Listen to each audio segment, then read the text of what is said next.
Di saat saya berzikir sampai jam 3 pagi, saya seperti terlelap sejenak, tapi saya melihat dengan nyata di alam supranatural bahwa saya dibawa dua orang laki-laki yang berpakaian berjubah putih. Dua orang laki-laki ini sangat dari segi manusiawi sangat ganteng.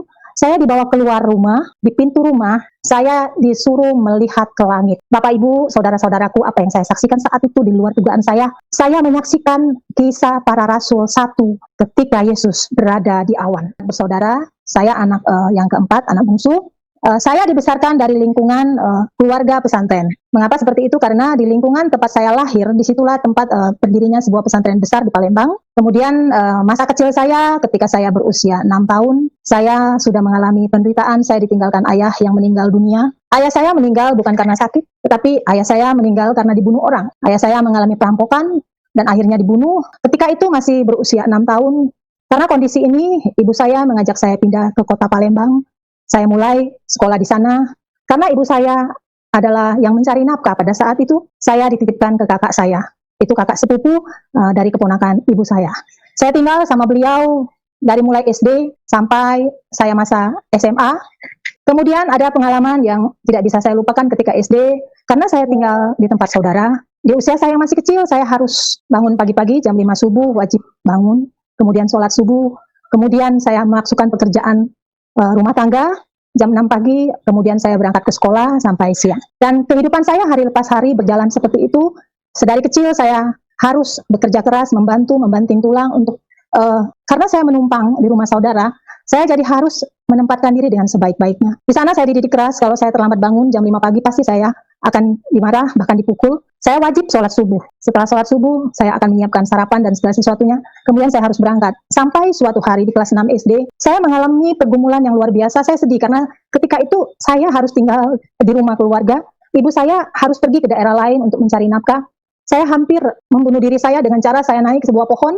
Saya ingin menjatuhkan diri dari sana. Tetapi Tuhan baik, di tengah itu walaupun angin kencang, saya tidak terjatuh, tapi saya akhirnya dipanggil sama kakak sepupu saya di mana saya tinggal. Kalau kakak sepupu saya ini, dia orangnya baik, karena dia lulusan IAIN. Kemudian, tetapi saya yang merasakan yang tidak enak itu dengan kakak ipar. Karena mungkin kakak ipar saya terganggu dengan kehadiran saya di rumahnya. Sehingga seringkali saya diperlakukan tidak adil. Kalau saya ingat ini, saya akan seringkali merasakan ingin menangis. Ketika mereka makan enak, saya tidak dikasih. Tapi saya bersyukur. Saya tetap kuat. Akhirnya saya melanjutkan ke SMP, diterima di SMP.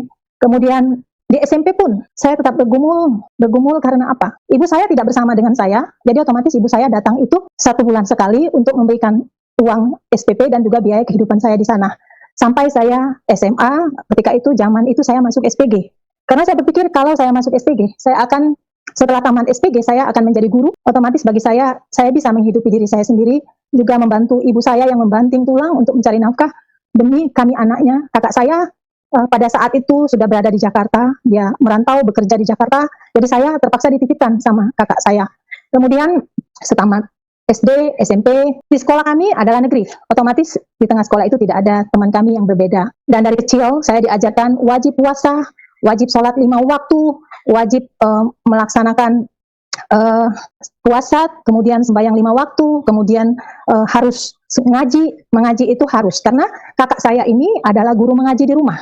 Otomatis dengan dia mengajar ngaji, saya harus ikut mengaji. Tetapi ketika itu saya belajar mengaji hanya ikut mengaji, tetapi jujur saja saya tidak mengerti ayat-ayat yang disampaikan. Saya lebih cenderung menghafal ayat-ayat tersebut. Tetapi secara pribadi saya tidak diberitahu arti atau tafsir dari firman Tuhan Al-Quran yang disampaikan kepada saya. Tapi saya harus ikuti. Berhubung saya masih kecil, saya tetap taat. Saya ikuti di tengah penderitaan yang ada. Saya tetap harus bertahan karena saya punya tekad. Saya harus sekolah. Mengapa saya sampaikan hal itu? Karena dari keluarga, orang tua saya, papa saya mengatakan, kalau ayahmu tidak ada, kalau ibumu bekerjanya jauh dari kamu, kamu paling jadi perempuan yang tidak benar. Dan saya tekad kuat, saya tidak boleh. Saya harus sekolah yang setinggi-tingginya demi mencapai harga diri dan mengangkat orang tua saya, ibu saya secara khusus, keluarga saya untuk mengalami perubahan nasib ke depannya lebih baik. Di sekolah SD, SMP, sampai SMA, ketika itu adalah SPG, saya bertekad dari SD, SMP, dan SMA saya harus rajin belajar, harus menjadi orang yang pandai. Terakhir di kelas 3, saya dari kelas 1 SMA saya juara 1, kemudian sampai kelas 3 saya bertekad jadi juara 1, dan itu berhasil saya capai. Akhirnya lulus SPG, saya ikut honor di sekolah negeri, mengajar pramuka, kemudian saya ikut tes di Institut Agama Islam di Palembang, Institut Agama Islam Negeri di Palembang. Dan puji Tuhan, ketika itu saya sangat bersyukur dari ribuan orang yang mendaftar, saya diterima. Saya masuk ke Fakultas Tarbiyah, jurusan Ilmu Agama Islam atau Pendidikan Agama Islam. Selanjutnya saya terus kuliah, berjalan terus. Seiring berjalannya waktu, saya aktif di kampus, saya juga aktif di organisasi, saya aktif juga di acara-acara HMI dan lain-lain. Kemudian setamat dari kuliah pada tahun 89, ada hal yang sangat menyedihkan hati saya. Ibu saya yang menjadi orang tua saya satu-satunya meninggal dunia setelah dirawat selama 1 bulan di rumah sakit karena menderita kanker rahim. Saya hancur hati saya. Tetapi sambil saya kuliah, saya terus bertekad untuk merawat ibu saya, dan akhirnya suatu saat ketika selama saya merawat ibu di rumah sakit, saya kuliah, pulang pergi kuliah pagi, pulang siang, kemudian merawat ibu di rumah sakit sampai 1 bulan. Setelah 1 bulan, ibu dibiopsi, kemudian dokter memanggil saya karena saya anaknya satu-satunya, dan dokter memberi informasi, Umi, mamamu sakit kanker stadium 4, dan waktu umurnya hanya 6 bulan. Saya berusaha ketika itu, jujur saja, saudara-saudaraku, dunia saya rasanya mau hancur. Saya rasanya mau mati. Mengapa? Karena orang tua saya satu-satunya akan meninggal dunia. Itu diagnosa dokter. Dan saya katakan, dokter, tidak adakah usaha untuk menolong ibu saya supaya bisa disembuhkan? Dokter katakan, mohon maaf, untuk saat ini perawatan dari dokter hanya bisa melakukan operasi. Kalaupun dilakukan operasi, itu belum tentu berhasil. Akhirnya kami disarankan dokter untuk pulang. Ibu saya pulang ke rumah. Saya merawat ibu saya sampai 6 bulan. Masa apa yang dikatakan dokter benar ada. Ibu saya singkat, akhirnya meninggal dunia di pangkuan saya. Saya hancur, saya sedih sekali.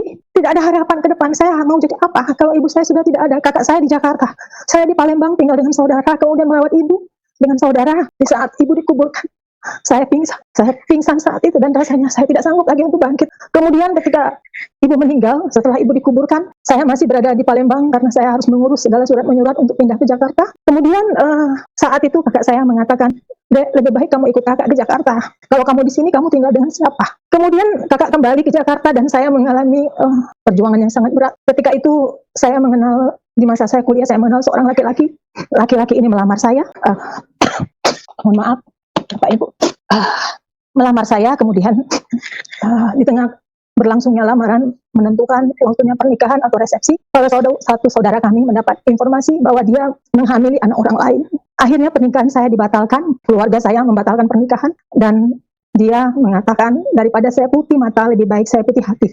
Daripada dia hidup, lebih baik dia mati. Ternyata apa yang dia sampaikan itu benar adanya. Dia ketika itu, saya tidak mengerti apa namanya, tapi saya dibuat oleh dia, saya seperti hampir gila. Dan di tengah saya sakit, orang ini masih ada, saya juga bingung. Jauh dari orang ini saya benci, tetapi kalau dia datang, saya tidak bisa mengatakan atau menolak. Akhirnya keluarga Tante Om di Palembang memberi informasi ke kakak saya yang mengatakan, lebih baik adikmu dibawa pergi ke Jakarta daripada dia nanti mengalami penderitaan yang berkepanjangan dengan orang ini. Singkat cerita, akhirnya pada tahun 89 saya dibawa ke Jakarta oleh kakak saya. Tapi sebelumnya, Bapak Ibu, saudara-saudara semua, di saat saya sakit itu, saya diobati oleh keluarga saya sendiri, dan dari keluarga itu mengatakan, saya tidak boleh pulang ke Palembang kalau tanpa dengan keluarga atau dengan suami saya. Karena kalau tidak, saya akan terus diserang oleh laki-laki tersebut. Sampailah saya di Jakarta, saya ngekos di Jakarta, tinggal di orang Palembang, kakak saya titipkan di sana.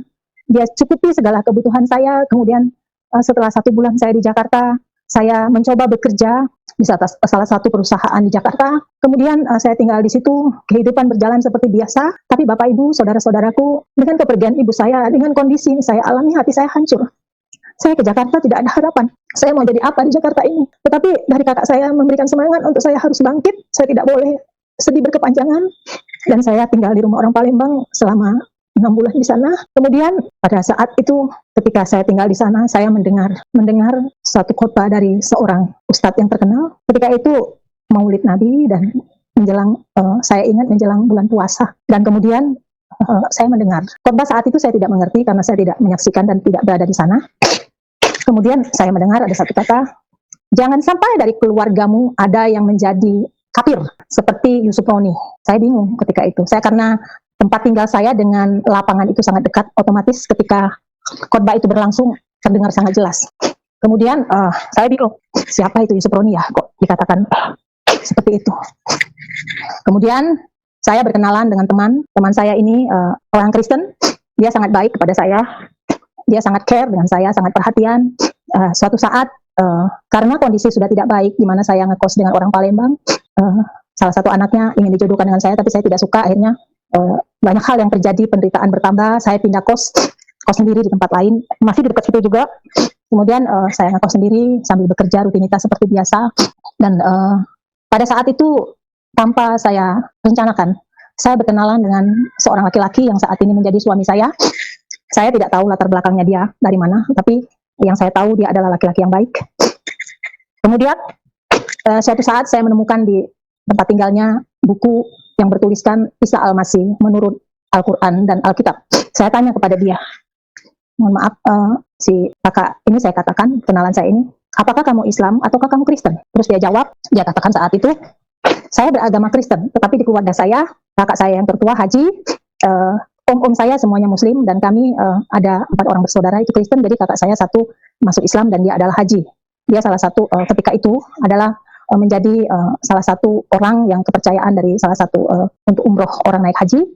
Beliau adalah sebagai guide-nya untuk orang-orang yang berangkat haji. Perkenalan dimulai dengan sana, kemudian ada satu yang membuat saya akhirnya mengenal Tuhan. Bapak Ibu, teman saya yang beragama Kristen ini memberikan satu kertas traktat kepada saya yang di traktat itu saya lihat tulisannya berasal dari Bapak Amran Amri.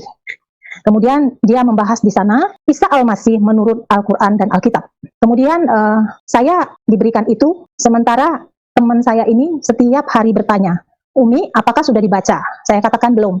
Berjalannya waktu 1 bulan, akhirnya dia tanya terus. Saya jujur di hati saya, saudara-saudaraku kesal. Saya jengkel, marah juga, karena saya pikir dia tahu saya ini Islam. Kenapa dia mesti bawa saya ke Kristen? Kenapa dia mesti menunjukkan hal itu? Kemudian akhirnya suatu saat dia datang lagi pada Minggu pagi, Umi mau nggak ikut ke gereja? Tambah sebel saya, tambah jengkel.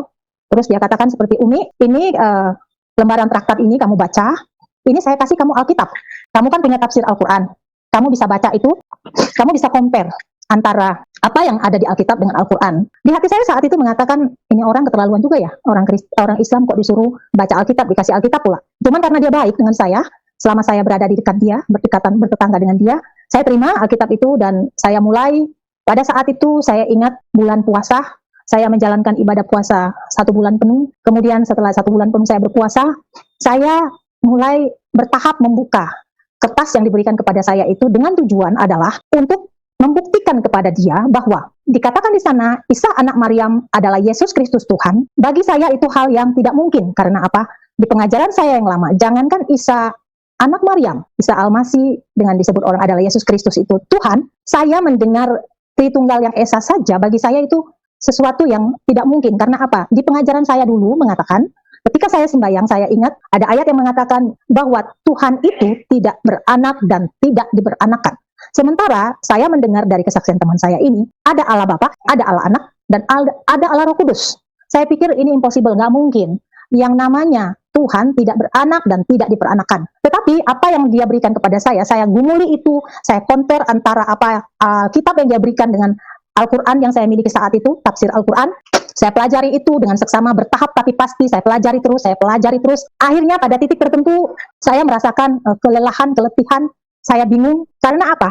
Di satu sisi saya sembahyang, puasa, di sisi lain saya juga membaca Alkitab. Sementara juga Tuhan izinkan saya berkenalan dengan pacar atau suami saya ini Kristen. Saya jujur saja, saya berkata di dalam diri saya sendiri, saya tidak akan pindah agama karena laki-laki. Bukan saya sombong, tetapi itulah prinsip hidup saya, karena saya diajarkan dari kecil.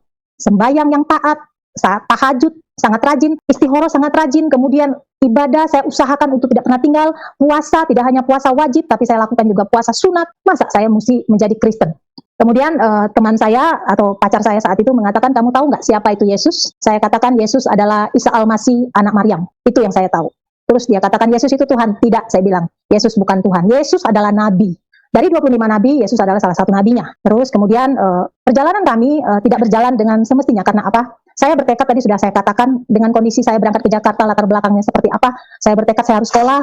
Kemudian di samping saya bekerja, saya juga mengambil lagi kursus-kursus keterampilan yang lain, sehingga bahasa Inggris, sekretaris, perpajakan, pokoknya saya punya bertekad sekolah. Saya harus sekolah. Jadi pulang bekerja, saya menganjurkan lagi kuliah lagi, sekolah lagi, saya harus menjadi orang yang berhasil. Jadi saya tidak terlalu fokus ke masa depan untuk menikah. Karena bagi saya ketika itu saya masih muda, saya masih panjang, masih banyak perjalanan saya masih panjang.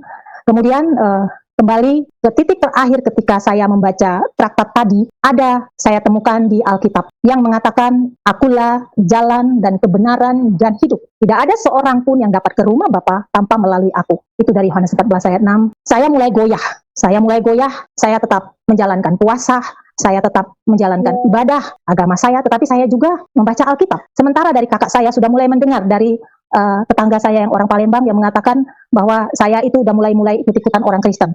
Kakak saya mengamati saya terus, saya tetap berjalan, tetapi suatu saat pada titik puncak, saudara-saudaraku, saya merasakan kelelahan yang luar biasa. Setelah saya compare apa yang saya terima dari tafsir Al-Quran dengan Alkitab, justru saya mendapat jawaban di Alkitab. Yang saya dapatkan ketika itu adalah, akulah jalan dan kebenaran dan hidup. Tidak ada satu orang pun yang dapat ke rumah Bapa tanpa melalui aku. Saya ingat ketika itu saya diberikan adalah sirotol mustaqim yang saya dapatkan dulu. Sirotol mustaqim itu adalah perumpamaan rambut satu di belah 7. Untuk kita mencapai ke surga itu harus menjalani itu. Dan akhirnya saya putuskan saya sembahyang tahajud. Di tengah sembahyang tahajud malam itu, saya juga sembahyang istihoroh. Saya sudah lelah, saya sudah capek, saya merasakan tubuh saya semakin hari kurus kering. Saya di satu sisi saya mengalami ketakutan, karena apa? Kalau sampai saja keluarga saya tahu saya ikut-ikutan, apalagi ke gereja, apalagi ke Kristen, pasti saya dibunuh. Saya udah katakan itu pasti. Akhirnya ketika saya sembahyang istihoroh, di saat saya berzikir sampai jam 3 pagi, saya seperti terlelap sejenak, tapi saya melihat dengan nyata di alam supranatural bahwa saya di bawah 2 orang laki-laki yang berpakaian berjubah putih. 2 orang laki-laki ini sangat dari segi manusiawi sangat ganteng.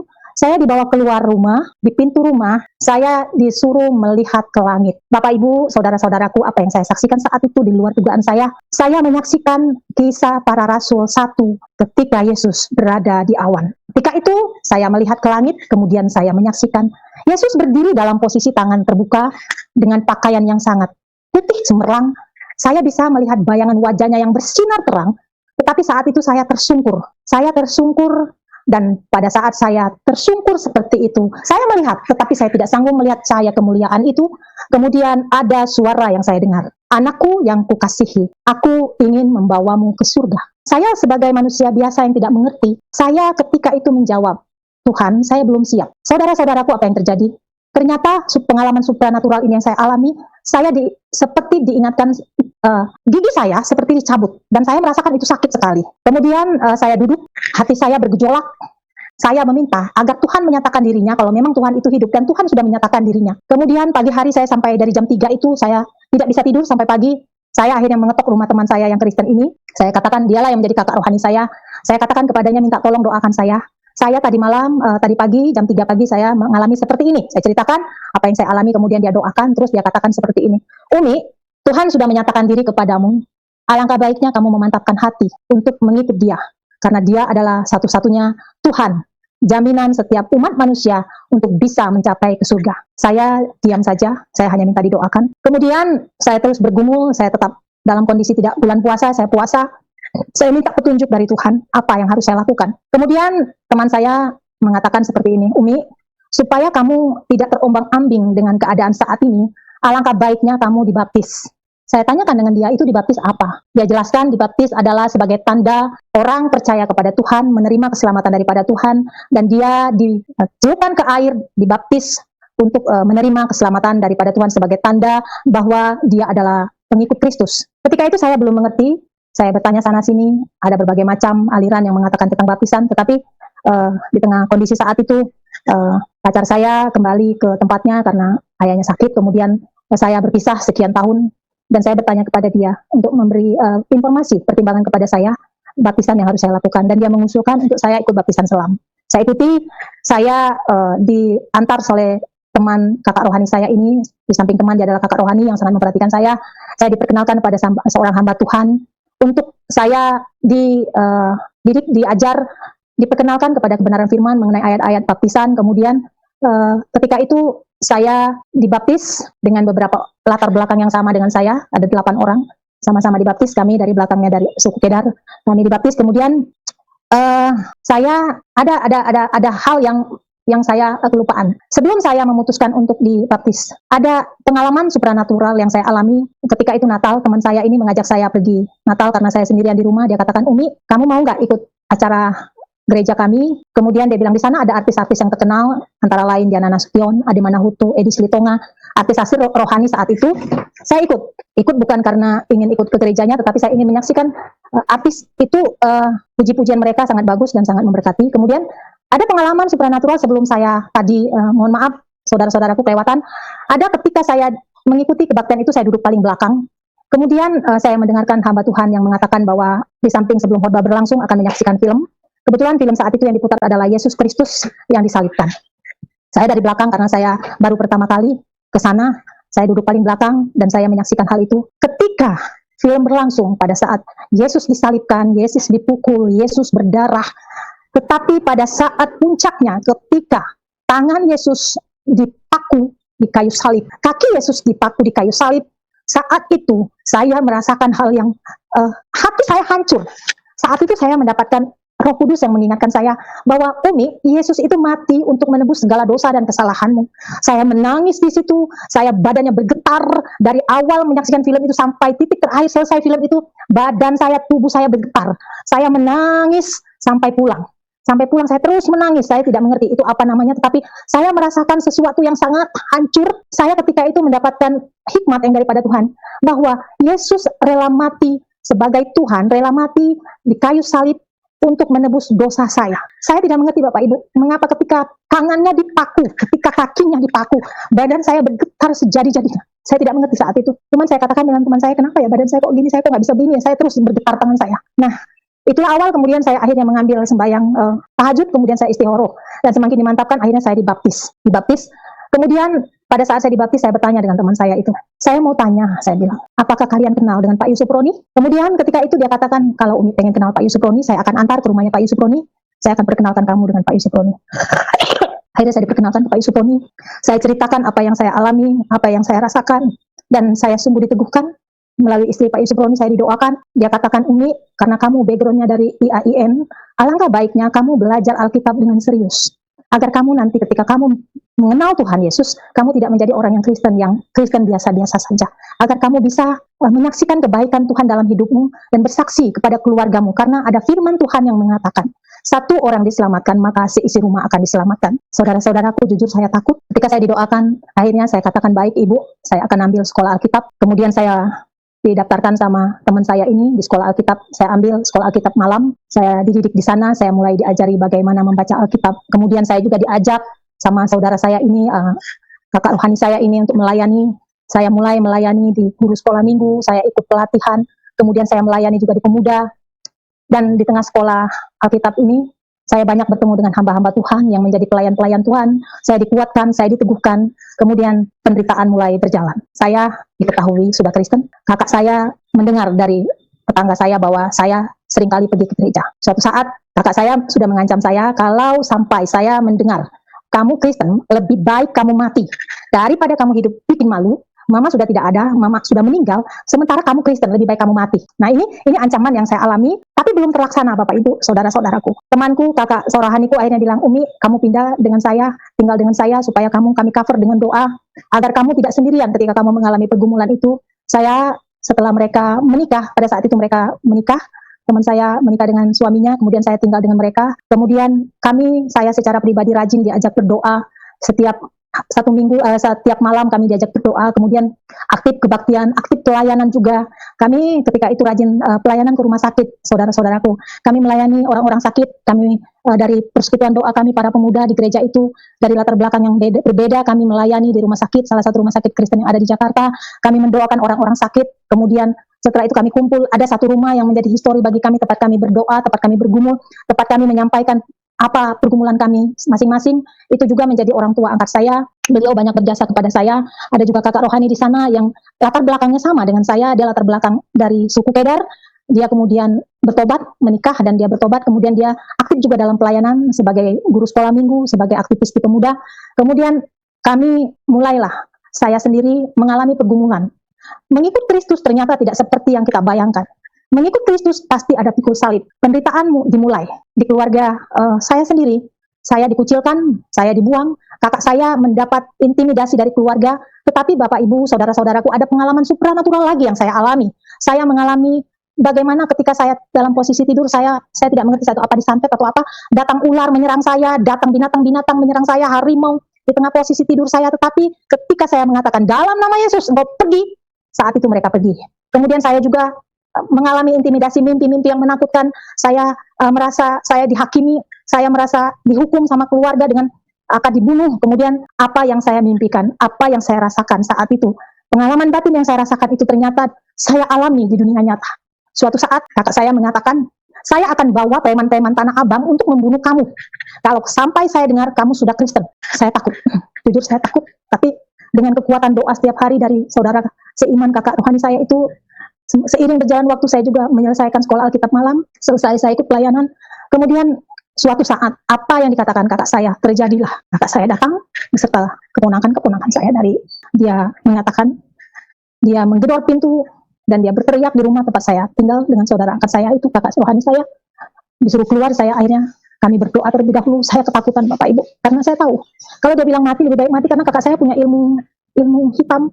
Kakak saya itu berguru dari Banten sampai ke Cirebon, dia berguru. Jadi saya tahu pengalaman rohani yang saya alami ketika saya mengalami serangan ular, serangan harimau, serangan binatang-binatang itu, saya tahu itu kiriman dari dia untuk menyerang saya supaya saya kembali. Dan dia datang beserta keponakan saya, keponakannya buka pintu, gedor, kami buka pintu, terus dia bilang, saya mau bicara dengan adik saya. Dia datang dan saya tahu dia bawa senjata. Kemudian dia katakan, saya dengar kamu sudah Kristen. Lebih baik kamu mati daripada kamu hidup mempermalukan saya. Mama kita sudah tidak ada, kamu Kristen, lebih baik kamu mati. Dan dia mengacungkan tangannya, Bapak Ibu. Saat itu saya tidak melihat senjata apa yang dia pegang.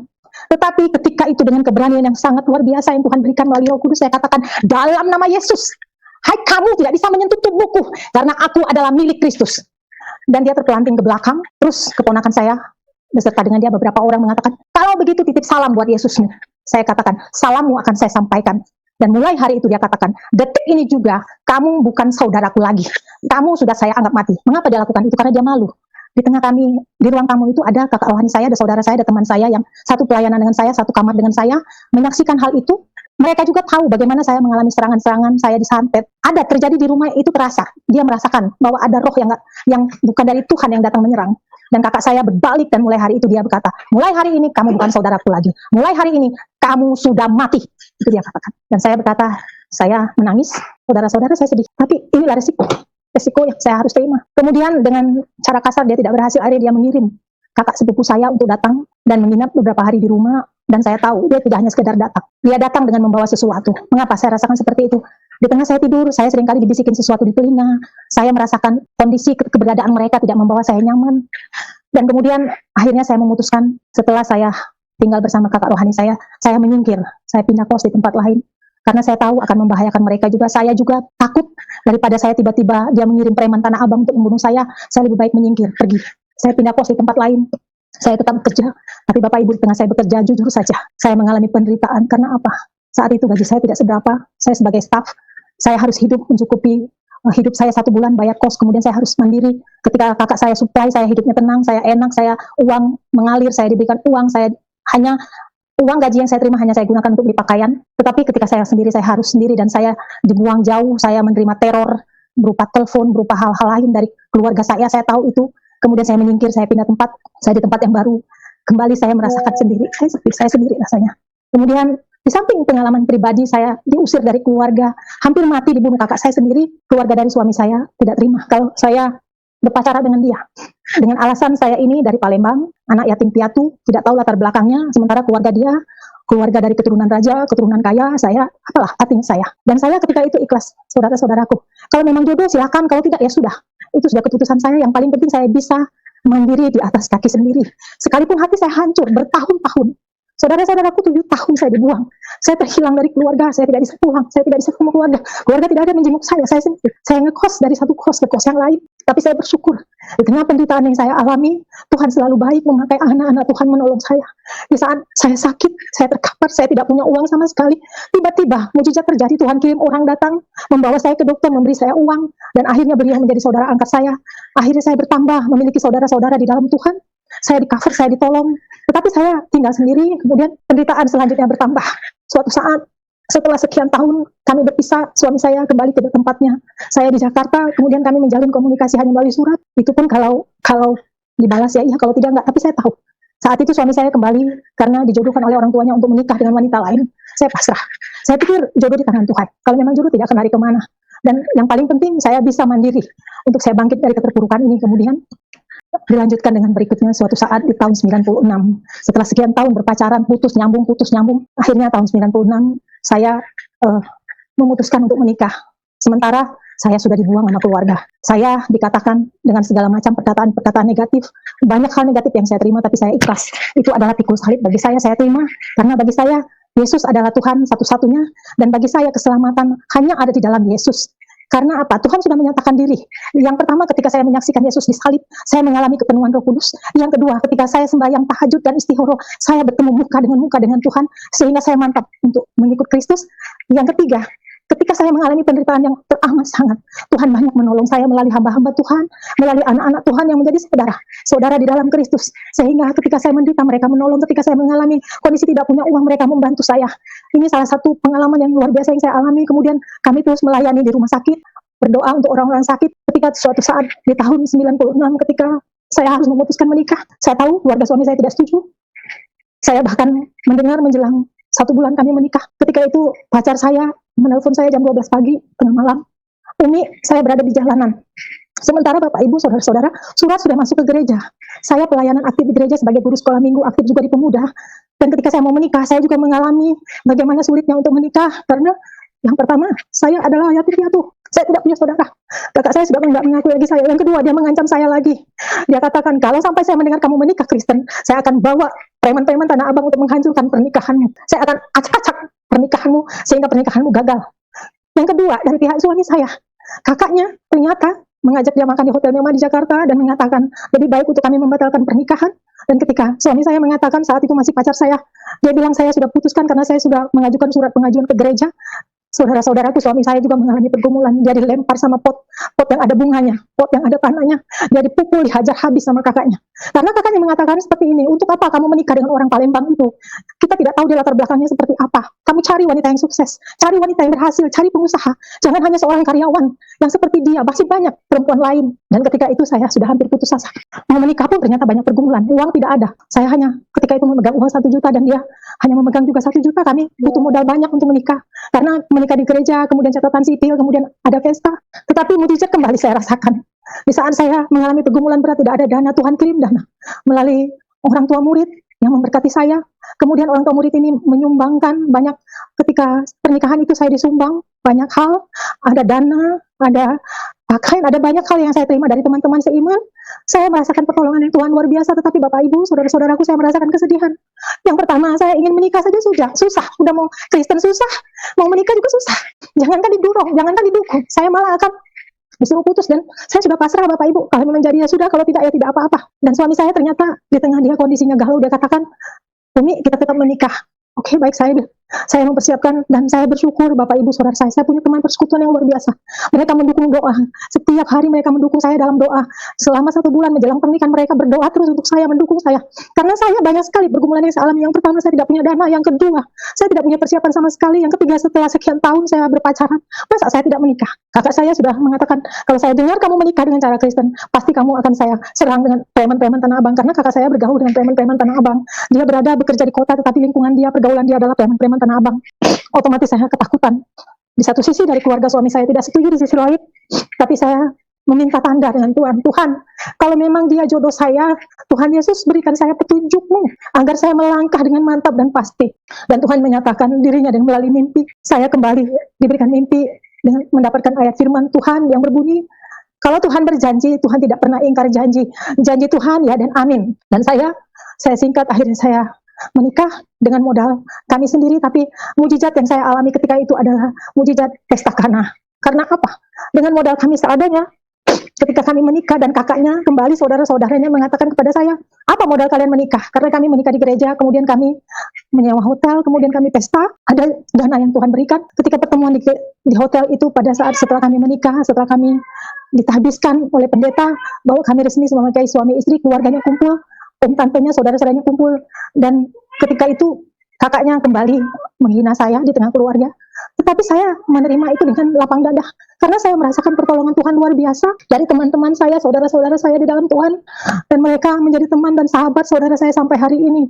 Mereka ada yang menjadi hamba Tuhan, ada yang menjadi penginjil, ada yang menjadi pelayan, karyawan, dan lain-lain, tetapi persaudaraan kami sampai hari ini. Saudara-saudaraku, inilah kesaksian saya ketika saya bertobat, ketika saya menerima Tuhan Yesus. Dan yang lebih lanjut, di saat menikah, pernikahan kami tidak direstui keluarga, tetapi kami tetap menikah.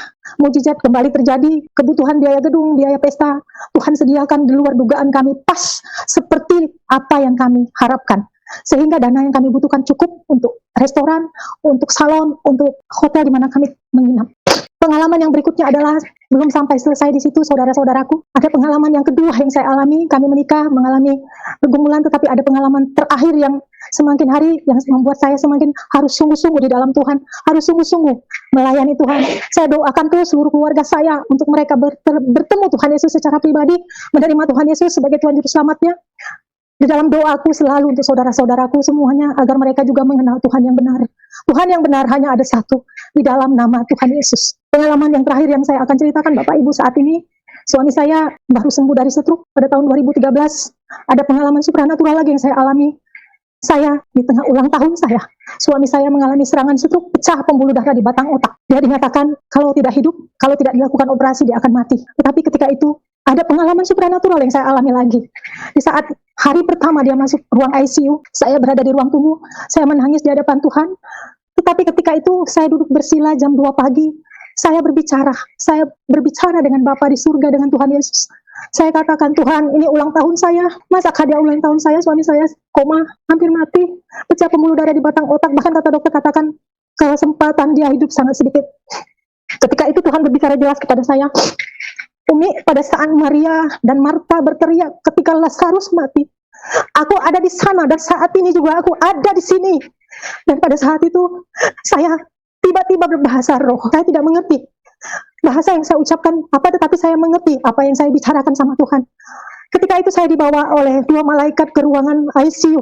Di dalam alam supranatural, saya bertemu dengan Tuhan, dan saat itu saya melihat hadapan muka dengan muka.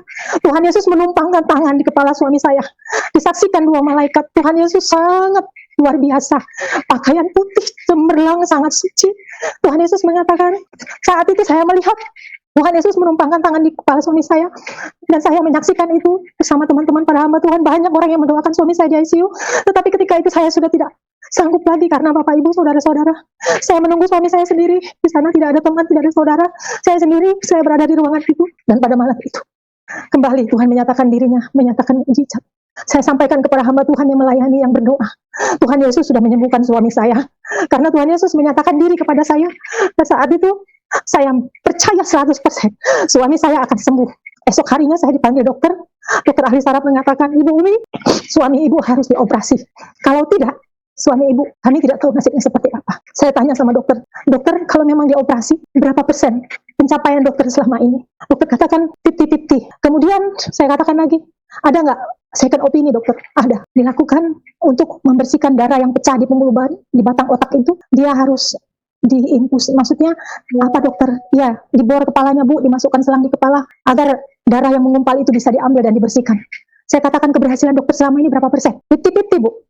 Akhirnya saya katakan, ada nggak alternatif yang ketiga? Ada Bu. Alternatif yang ketiga adalah, suami Ibu kami akan berikan pengobatan secara konservatif, tetapi hanya mujizat Tuhanlah yang bisa menyembuhkan dia. Saya katakan, dokter, saya ambil itu, saya imani itu, suami saya sudah ditemukan Tuhan. Karena saya menyaksikan sendiri, Tuhan menumpangkan tangan di kepalanya.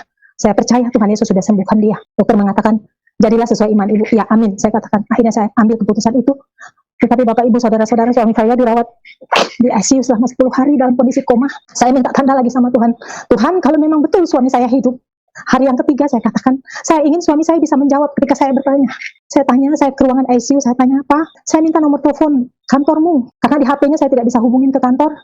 Kalau saya harus menghubungin kantornya, saya harus melihat ada passwordnya dia. Sementara saya hanya memberitahukan ke pimpinannya saja. Dan ketika itu suami saya menjawab, menyebutkan angka-angka nomor handphonenya. Saya bilang, thanks God, terima kasih.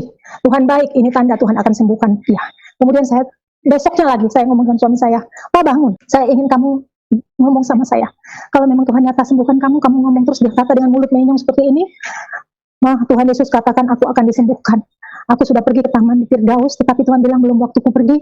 Tuhan memberikan kesempatan kepada kedua kali untuk aku menyaksikan kebaikan Tuhan, sehingga melalui hidupku nama Tuhan ditinggikan." Saya bilang, thank you, terima kasih Tuhan Yesus, thank you God, thank you, terima kasih Tuhan. Ini mujizat yang saya alami. Yang berikutnya Bapak Ibu, suami saya berkat pertolongan Tuhan, mujizat Tuhan setelah 7 tahun, bulan ini adalah 7 tahun, suami saya disembuhkan Tuhan. Walaupun kondisi fisiknya tidak seperti dulu lagi, tapi Tuhan sudah sembuhkan dia, sehingga dia bisa berjalan, bisa beraktivitas untuk dirinya sendiri setelah sekian lama dia sakit, lumpuh total, selama 1 tahun tidak sadar diri siapa dirinya. Saya merawat dia dengan penuh kasih sayang. Saya berkata sama Tuhan, Tuhan, penderitaan ikut Engkau ternyata tidak segampang yang kukira. Orang Kristen yang lain tidak mengalami penderitaan seperti ini. Tetapi ketika aku mengenal Engkau, ketika aku percaya kepadamu, ketika aku mengikut Engkau di dalam Engkau, dan aku sungguh-sungguh melayani Engkau, ternyata cobaan tidak hanya sekedar di sana, tetapi kembali naik level. Seringkali Bapak Ibu, saudara saya menangis. Saya meminta tanda sama Tuhan. Apakah betul suami saya sehat kembali? Apakah betul suami saya hidup kembali? Karena saya lihat saat itu sepertinya tidak ada harapan, tetapi mujizat Tuhan hari lepas hari terjadi. Dia sembuh bertahap tapi pasti, dan sekarang dia sudah sembuh walaupun dalam kondisi cacat. Tetapi saya harus mengambil alih untuk tanggung jawab kepala rumah tangga di keluarga ini. Anak saya 2, satu sedang skripsi, satu lagi di semester 6, dan mohon dukungan dari saudara-saudara, teman-temanku semua yang selalu mendukung kami, teman gereja, teman pelayanan, teman pekerjaan, guru-guru sekolah minggu, semuanya terima kasih untuk dukungan kalian. Saya bersyukur, berterima kasih saya ditempatkan di sini, di Lipo Cikarang. Di tempat ini bukan kebetulan, tapi karena Tuhan yang menempatkan. Kami percaya Tuhan Yesus yang ajaib akan memakai kami lebih lagi untuk menjadi alat-Mu yang ajaib. Demikian Pak, masih ada kesaksian-kesaksian yang lain, tapi mungkin ini dulu kesaksian saya, kiranya menjadi berkat bagi orang lain. Biar nama Tuhan ditinggikan, nama Tuhan dimuliakan. Haleluya, amin. Amin, puji Tuhan. Ya, terima kasih.